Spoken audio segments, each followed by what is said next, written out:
चलिए हम activity first को पढ़ते हैं। Activity first, let us start with a forest. हम एक फॉरेस्ट से स्टार्ट करते हैं इस एक्टिविटी को। Think of all the plants and animal and object that can be found there. यहाँ पाए जाने वाले जो भी प्लांट्स और एनिमल्स और जो ऑब्जेक्ट हैं उनके बारे में आप सोचिए। List them in column first of table 9.1। इसके बाद आप लिस्ट कॉलम 1 के टेबल 9.1 में इसको लिखिए। List thing animal and plants found in the other region that are also shown in the table. इस तरह से आप दूसरे एरियाज में पाए जाने वाले जो भी ऑब्जेक्ट हैं, जो भी प्लांट्स और एनिमल हैं, उनके नाम भी आप इस टेबल में लिख सकते हैं। You can collect the example scattered through this chapter to fill table 9.1। इस चैप्टर में दिए गए जो भी एग्जाम्पल हैं आप उस एग्जाम्पल को इकट्ठा करिए और टेबल 9.1 में फिल करिए, लिखिए उसको। Discuss also with your friends, parents and teachers to find more example to fill the table. आप इसके बारे में आप अपने टीचर्स, फ्रेंड्स और पेरेंट्स से डिस्कस करिए और एग्जाम्पल को, ढेर सारे एग्जाम्पल को आप उस टेबल में फिल करिए, ठीक है। तो चलिए हम आगे बढ़ते हैं। You can also consult many interesting book in libraries that talk of animals, plants and minerals of this different reason.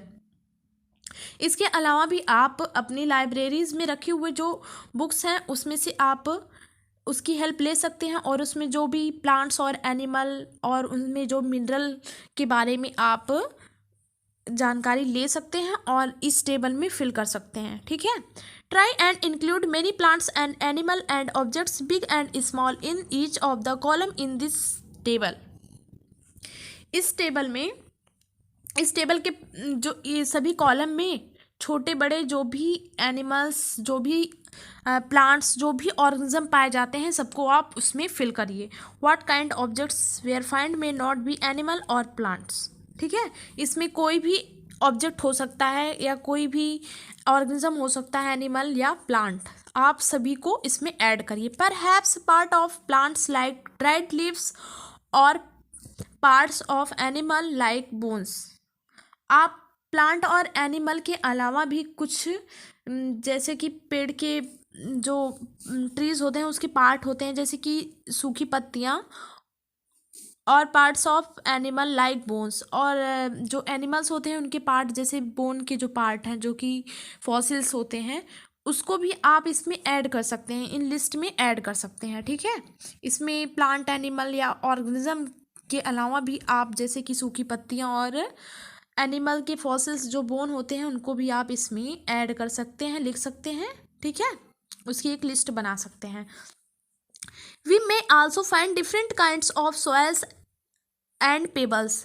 आप डिफरेंट तरह की जो सॉइल्स पाई जाती हैं, मिट्टियाँ होती हैं, उनको भी आप इसमें लिख सकते हैं। और पेबल्स जो रोड़े होते हैं, कंकड़ होते हैं, उनकी वो भी आप इसमें लिख सकते हैं। डिफरेंट टाइप के सॉइल्स और पेबल्स को भी आप इस लिस्ट में लिख सकते हैं। Water in the oceans may have salt dissolve in its as discussed in chapter 5, ठीक है। जैसे कि जो सी होता है, समुद्र होता है, जैसा कि हमने लेसन 5 में पढ़ा है, इस बारे में हमने चर्चा की है कि जो सीज होते हैं उसमें जो वाटर होता है उसमें साल्ट डिजॉल्व होते हैं, साल्ट घुले होते हैं, ठीक है। They could many more object. इसके अलावा भी आप कुछ और भी ऑब्जेक्ट ले सकते हैं, ठीक है, इसमें फिल करने के लिए, इस टेबल को भरने के लिए। As we go through the chapter keep adding more example of table 9.1। जैसे जैसे हम इस चैप्टर को पूरा करेंगे, पढ़ेंगे, तो इसमें जो भी हमें एग्जाम्पल मिलेंगे हम इस एग्जाम्पल को इस टेबल में फिल करते हुए, ऐड करते हुए आगे बढ़ेंगे, ठीक है।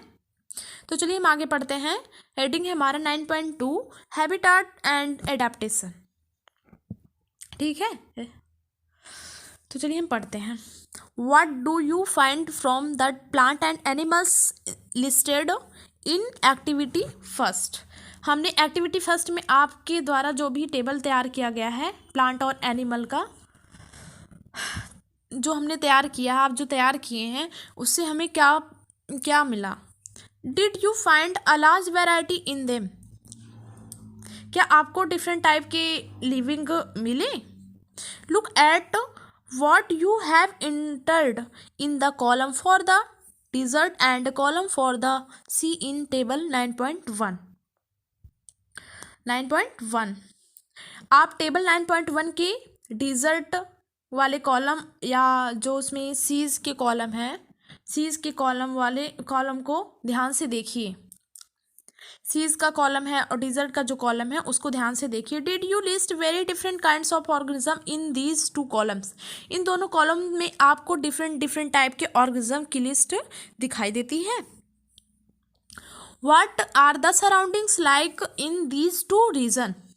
इन दीज टू रीजन क्या आपको यह पता चलता है कि इन दोनों कॉलम में जो ऑर्गेनिज्म है वो एक दूसरे से बहुत डिफरेंट है?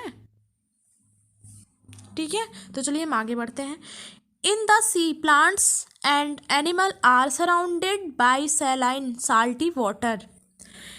ठीक है, इसमें क्या कहा जा रहा है? सी जो समुद्र में पाए जाने वाले जो भी प्लांट और एनिमल होते हैं वो साल्टी वाटर, मतलब जो उसमें वाटर होता है उसमें साल्ट घुला होता है, उस वाटर को हम सैलाइन वाटर कहेंगे। ठीक है, वो सैलाइन वाटर में पाए जाते हैं। ठीक है, जो भी एनिमल्स और प्लांट्स होते हैं वो सैलाइन वाटर में पाए जाते हैं, समुद्र में पाए जाने वाले जो भी प्लांट और एनिमल हैं। Most of them use the air dissolve in water. वो सांस कैसे लेते हैं? जो वाटर में डिजॉल्व ऑक्सीजन है उसी से वो, उस एयर से वो सांस लेते हैं। Most of them use air dissolve in water. Air dissolve मतलब H2O वाटर होता है, इसमें जो ये ऑक्सीजन होता है वाटर का, उसी ऑक्सीजन को यूज़ करते हैं वो एयर। ठीक है, उसी ऑक्सीजन को यूज करते हैं वो। तो चलिए हम आगे बढ़ते हैं। उस ऑक्सीजन का यूज़ करते हैं इसलिए वो जिंदा रहते हैं। There is very little water available in desert. हमने देखा है कि डिज़र्ट जो होता है जहाँ पे बहुत थोड़ी अमाउंट में वाटर प्रेजेंट होता है वहाँ पे बहुत कम वाटर अवेलेबल होता है। It is very hot in the day time and very cold at the night the in the desert. ये डिज़र्ट जो होता है वो दिन में बहुत गर्म होता है और रात में बहुत ठंडा होता है। वहाँ पे जो इन्वायरमेंट होता है वो दिन में बहुत बहुत बहुत ज़्यादा हॉट होता है और नाइट में बहुत ज़्यादा ही कूल हो जाता है, क्योंकि वहाँ पे डिज़र्ट होते हैं, वहाँ पे प्लांट बहुत ज़्यादा कम पाए जाते हैं और वहाँ पे वाटर बहुत कम अवेलेबल होता है और धूप बहुत ज़्यादा होती है, रेत होता है। रेत जो है वैसे भी उसमें जब हीट दी जाती है तो बहुत ज़्यादा गर्म हो जाता है, जिससे वहाँ पे दिन में बहुत ज़्यादा गर्मी होती है और रात में जब वो रेत जो है वो ठंडा हो जाता है तो रात बहुत ज़्यादा ठंडी रहती है। ठीक है, the animals and plants of the desert live on the desert soil and breathe air from the surrounding. Desert में बहुत कम अमाउंट में वाटर पाया जाता है और वहाँ दिन बहुत गर्म और रात बहुत ठंडी होती है। डिज़र्ट में पाए जाने वाले जो भी प्लांट और एनिमल हैं वो सांस कहाँ से लेते हैं? उनके आसपास जो भी एयर है उससे वो सांस लेते हैं, ब्रीथ करते हैं। ठीक है, the sea and the desert are very different surrounding and we find very different kinds of plant and animal in these two region is not it। सी और समुद्र और डिज़र्ट, सी एंड डिज़र्ट में different type के animals और plants पाए जाते हैं। ठीक है, डिफरेंट टाइप्स के एनिमल्स और प्लांट्स पाए जाते हैं उन रीजन में। क्या ऐसा नहीं है? हम वहाँ पे जो भी डिफरेंट टाइप के एनिमल्स और प्लांट्स देखते हैं, क्या ऐसा सही है? ऐसा देखते हैं हम? ठीक है, ऐसा नहीं है। Let us took at two very different kinds of organism from desert and sea a camel and fish. हम दो डिफरेंट टाइप के ऑर्गेनिज्म को ले रहे हैं, जैसे कि डिजर्ट में पाए जाने वाला कैमल और सी में पाए जाने वाली फिश, हम दोनों को ले रहे हैं। तो चलिए हम देखते हैं इनका क्या एडाप्टेशन होता है। फिश और कैमल का, camel and a fish. The body structure of camel help is to survive in desert condition. Camel have long legs which help to, पहले हम इतना पढ़ लेते हैं। जो कैमल होता है उसका जो बॉडी स्ट्रक्चर होता है वो डिज़र्ट कंडीशन में सर्वाइव करता है। मतलब जो कैमल होता है वो डिज़र्ट में कैसे अडाप्ट हो जाता है ये हम बताएंगे, ठीक है। कैसे अडाप्ट होता है, उसकी बॉडी डिज़र्ट में कैसे अडाप्ट कर ले जाती है, वहाँ पे वाटर कम होता है और वहाँ पे दिन बहुत गर्म, रात बहुत ठंडी होती है। ये सारी चीज़ें वो कैमल जो है कैसे अडाप्ट करता है, कैसे सर्वाइव करता है, वहाँ पे कैसे जिंदा रहता है। तो इन सारी चीज़ों को हम देखते हैं कैसे होता है। क्योंकि कैसे होता है, camel have long leg which the help to keep their bodies away from the heat. जो कैमल होता है उसकी टांगें जो हैं लंबी होती हैं, जिससे उसकी बॉडी को हीट बहुत कम मिलती है। वो बॉडी जो है उसकी ज़मीन से बहुत ऊंचाई पे होती है, जिससे उसकी बॉडी हीट बहुत कम हीट होती है, ठीक है। उस बॉडी को हीट कम मिलती है। द सैंड, जो रेत होती है, रेत बहुत ज़्यादा गर्म होती है दिन में, जिस बॉडी लंबी होने की, उसकी टांगें लंबी होने की वजह से जो कैमल होता है उसको गर्मी कम लगती है। दे excrete small amount of urine, वो ऊँट जो होता है वो बहुत स्मॉल अमाउंट में यूरिन जो है डिस्चार्ज करता है। दियर डंग इज ड्राई, उसका जो डंग होता है, वेस्ट मटेरियल जो होता है वो बहुत ही ड्राई होता है। And they do not sweat, इनमें पसीना नहीं होता है, ये पसीना नहीं करते। Since camel lose very little water from their bodies, ऐसा क्यों होता है, क्योंकि कैमल जो होता है अपनी बॉडी से वाटर को बहुत कम लूज करता है। वाटर लॉस इस बॉडी में बहुत कम होता है, वाटर लॉस इसकी बॉडी से बहुत कम होता है क्योंकि पानी नहीं पाया जाता वहाँ। They can live for many days without water, इसीलिए कैमल जो होते हैं बहुत दिनों तक बिना पानी के जिंदा रह सकते हैं, ठीक है। Let us look different kinds of fish, some of these are shown in figure 9.3। तो चलिए हम देखते हैं कि कुछ डिफरेंट टाइप की फिशेज होती हैं जैसा कि फिगर 9.3 में दिखाया गया है। फिगर 9.3 में दिखाया गया है, तो चलिए हम पढ़ते हैं फिगर 9.3।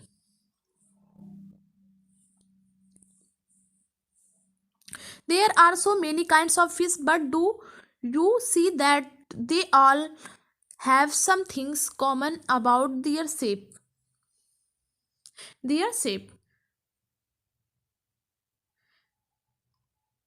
लेकिन इतने ज़्यादा डिफरेंट वैराइटीज़ की फिशेस में आपको इनकी शेप में क्या आपको समान सेम दिखती हैं? जो इनकी शेप होती हैं वो कॉमन रहती हैं। डिफरेंट जो फिश पाई जाती हैं उनकी वैराइटीज़ अलग अलग जो होती हैं वो उनमें क्या उनका जो शेप होता है वो कॉमन होता है, एक जैसा होता है। यहाँ पे क्वेश्चन कर रहा, all the ones shown here have the streamlined shape and that was discussed in chapter 8। इन सभी का जो बॉडी स्ट्रीमलाइन होता है इसकी चर्चा हम लेसन 8 में कर चुके हैं, ठीक है। इनकी बॉडी के बारे में हम स्ट्रीमलाइन बॉडी के बारे में हम चैप्टर 8 में डिस्कस कर चुके हैं। This shape help they move inside water. इनका जो शेप होता है, इनका जो ये शेप होता है उन्हें वाटर में अंदर चलने फिरने में हेल्प करता है, ठीक है। मूव करने में, वाटर के अंदर मूव करने में हेल्प करता है। Fish have slippery scales on their bodies. Fish जो होता है अपनी बॉडी पे सिल्की, मतलब एक हिसाब से कह सकते हैं हम, उसकी बॉडी जो होती है बहुत स्लीपरी होती है, ठीक है, बहुत स्लिप करती है। इस ऐसे स्केल उस पर पाए जाते हैं उसकी बॉडी पे, फिश की बॉडी पे, जिससे वो मूव करती है। These scales protect the fish and also help in easy movement through water. ये जो उसका स्लीपरी स्ट्रक्चर है उसको प्रोटेक्ट करता है और साथ ही साथ उस वाटर में उसको आसानी से मूव करने में हेल्प करता है, ठीक है। We discussed in chapter 8 that fish have flat fins and tails that help them to change direction and keep their body balance in water. हमने चैप्टर 8 में डिस्कस किया था कि जो फिश होती हैं उनके पंख और पूंछ जो है वो बहुत फ्लैट होती हैं, चपटी होती हैं, जो उन्हें वाटर के अंदर डायरेक्शन बताने में और उनके बैलेंस को बनाए रखने में हेल्प करती हैं। कौन हेल्प करता है? उनकी फ्लैट फिन्स और टेल्स जो होती हैं उनको एक सही डायरेक्शन और बॉडी मूवमेंट में और बॉडी के बैलेंस को बनाए रखने में हेल्प करती हैं, फ्लैट फिन्स और टेल्स। ठीक है। Gills present in the fish help them use oxygen dissolve in water. इनमें गिल्स प्रेजेंट होता है जो कि ब्रीथ सांस लेने में हेल्प करता है। कैसे सांस लेने में हेल्प करता है? ये ऑक्सीजन को यूज़ करता है वाटर से, वाटर में डिजॉल्व जो ऑक्सीजन होता है उसको यूज़ करता है जिससे ये सांस लेती हैं। ठीक है।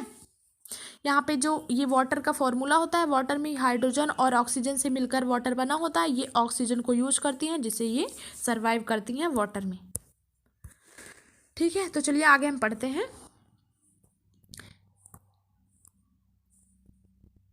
We see that feature of a fish help it to live inside water and the feature of camel help it to survive in a desert. हम देखते हैं कि जो फिश की स्ट्रक्चर्स उसके वाटर में रहने में हेल्प करती हैं और कैमल की जो स्ट्रक्चर होती हैं उन्हें डिज़र्ट में रहने में हेल्प करती हैं। जैसे हमने देखा कि जो फिश होती हैं उनके बॉडी स्ट्रक्चर जो होते हैं उनको वाटर में रहने में हेल्प करते हैं, वो अपने बॉडी को अडेप्ट कर लेती हैं वाटर में, और जो कैमल होता है वो अपने बॉडी को डिजर्ट में अडेप्ट कर लेता है जिससे वहाँ पे सरवाइव करता है वो। ठीक है। Two example from a very wide variety of animal and plants that live on the earth. हम इतनी वाइड वेराइटी, इतनी ज़्यादा वेराइटीज़ में पाए जाने वाले एनिमल्स और प्लांट्स में से हमने केवल 2 एग्जाम्पल लिया है।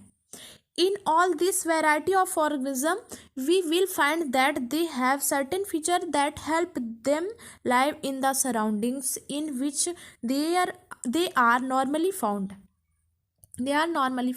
हम देखते हैं कि लिविंग्स में इन सभी वैराइटीज़ में कुछ ऐसी डिफरेंट स्ट्रक्चर होती हैं, लिविंग्स में कुछ ऐसे डिफरेंट स्ट्रक्चर होते हैं जो उन्हें एडाप्ट रहने में उनको हेल्प करते हैं, उनके सराउंडिंग्स में रहने में उनकी हेल्प करते हैं। The presence of specific feature of certain habits which enable an organism to live naturally in place is called adaptation. जिन स्पेसिफिक स्ट्रक्चर या उनके हैबिट्स की प्रेजेंट से प्लांट्स और एनिमल्स अपने सराउंडिंग में रह लेते हैं, मतलब एडाप्ट हो जाते हैं, रहने में उनकी हेल्प मिलती है, ऐसे कंडीशन को नेचुरली हम क्या कहेंगे? एडाप्टेशन कहेंगे। ऐसे रहने की उनके इस कंडीशन को हम क्या कहेंगे? एडाप्टेशन कहेंगे। जैसे कि हमने पढ़ा जो फिश होती है वो सी में पाई जाती है, वहाँ पे सैलाइन वाटर होता है। ठीक है। वो फिश जो होती है अपने आप को उस सैलाइन वाटर में अपने आप को अडाप्ट कर लेती है, वहाँ के रहने की जगह, उसके बॉडी में स्ट्रक्चर जो होता है, जैसे कि हमने पढ़ा फिन और जो टेल होती हैं वो फ्लैट होती हैं, उसमें फ्लैट स्ट्रक्चर पाए जाती हैं, और उसकी बॉडी में स्ट्रीमलाइन स्ट्रक्चर होता है जो कि उसको मूव करने में हेल्प करता है। तो ये सारी चीज़ें जो होती हैं फिश के अंदर पाई जाती हैं, उसकी बॉडी स्ट्रक्चर में जो होता है, इस सारे स्पेसिफिक स्ट्रक्चर जो होते हैं उसकी बॉडी को उस कंडीशन में रहने में अडेप्ट कर देते हैं, तो उस कंडीशन में रहने को हम एडाप्टेशन कहेंगे। जैसे कि हमने कैमल के बारे में पढ़ा, कैमल की लेग्स जो होती हैं वो बहुत लंबी होती हैं जिससे वो हीट वहाँ तक उसको कम पहुँचती है, बॉडी उसकी कम हीट होती है। ठीक है। वो बहुत दिनों तक पानी नहीं पीता क्योंकि वहाँ पे पानी नहीं पाया जाता है, और वो पसीना नहीं निकालता है, स्वेटिंग नहीं होती है उसको। तो ये सारी चीज़ें हैं कि उसकी बॉडी स्ट्रक्चर जो है उस कंडीशन में एडेप्ट हो गए हैं, तो ऐसे नेचुरली कंडीशन में एडेप्ट होने को हम एडेप्टेशन कहेंगे। कोई भी प्लांट या एनिमल हो अपने हैबिट के अनुसार अपने आप को उस कंडीशन में ढाल लेगा, जब रह लेगा, अडेप्ट कर लेगा, तो हम उसको एडेप्टेशन कहेंगे। ठीक है।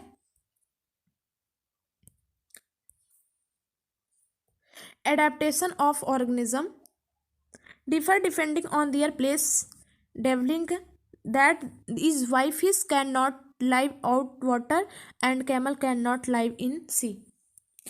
इस एडेप्टेशन किसी भी लिविंग ऑर्गेनिज्म, जैसे कि इस एडेप्टेशन के अनुसार जैसे हम कह सकते हैं कि differ depending on their place dwelling, fish can not live out of water and camel can not live in सी।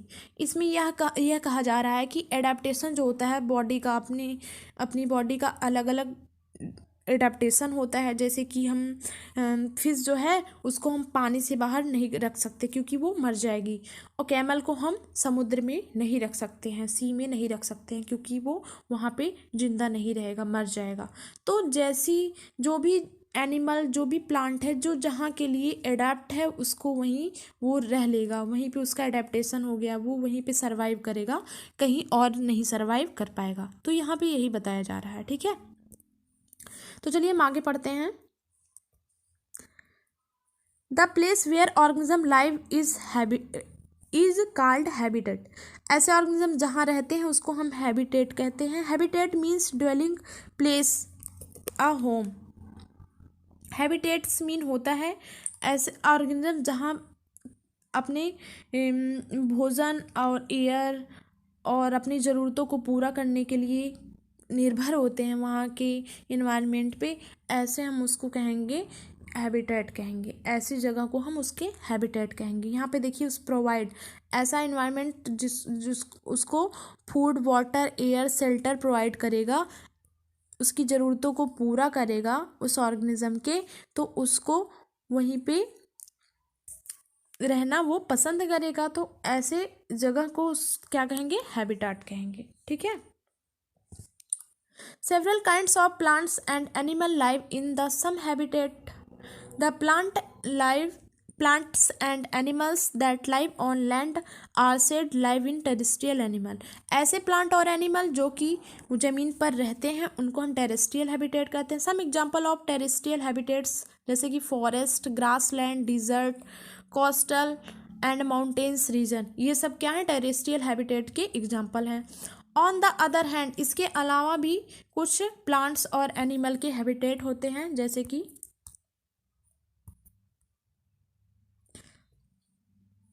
कुछ एनिमल्स और प्लांट्स जो होते हैं वाटर में रहते हैं, उनको हम एक्वाटिक हैबिटेट कहते हैं। कुछ प्लांट और एनिमल वाटर में रहते हैं, उन हैबिटेट को हम एक्वाटिक हैबिटेट कहते हैं, जैसे कि लेक, रिवर एंड ओशियन। ये सब क्या हैं, एक्वाटिक हैबिटेट्स के एग्जाम्पल हैं। ठीक है। There are large variation among terrestrial habitats like forest, grassland, desert, coastal and mountains region located in different part of world के डिफरेंट पार्ट में पाए जाने वाले फॉरेस्ट, ग्रासलैंड, डिजर्ट, इन सारी चीज़ों में डिफरेंट इनमें डिफरेंस होती हैं, मतलब इनके एरिया में डिफरेंट होती हैं। ठीक है, इनके एरिया में वेरिएशन होता है। ठीक है, thank you. The organisms, both plant and animals living in a habitat are its biotic components। किसी भी हैबिटेट में पाए जाने वाले ऑर्गेनिज्म जैसे कि प्लांट और एनिमल को हम बायोटिक कंपोनेंट्स कहते हैं। The non living things such as rock, soil, air and water in the habitat constitute its abiotic components। किसी भी हैबिटेट में पाए जाने वाले नॉन लिविंग थिंग्स जैसे कि रॉक, सॉइल, एयर, वाटर को हम एबायोटिक कंपोनेंट कहेंगे। ठीक है। Are sunlight and heat biotic और अबायोटिक कंपोनेंट्स। क्या सनलाइट और हीट जो है वो बायोटिक या अबायोटिक कंपोनेंट्स है, यहाँ पे क्वेश्चन किया जा रहा है। ठीक है, थैंक यू।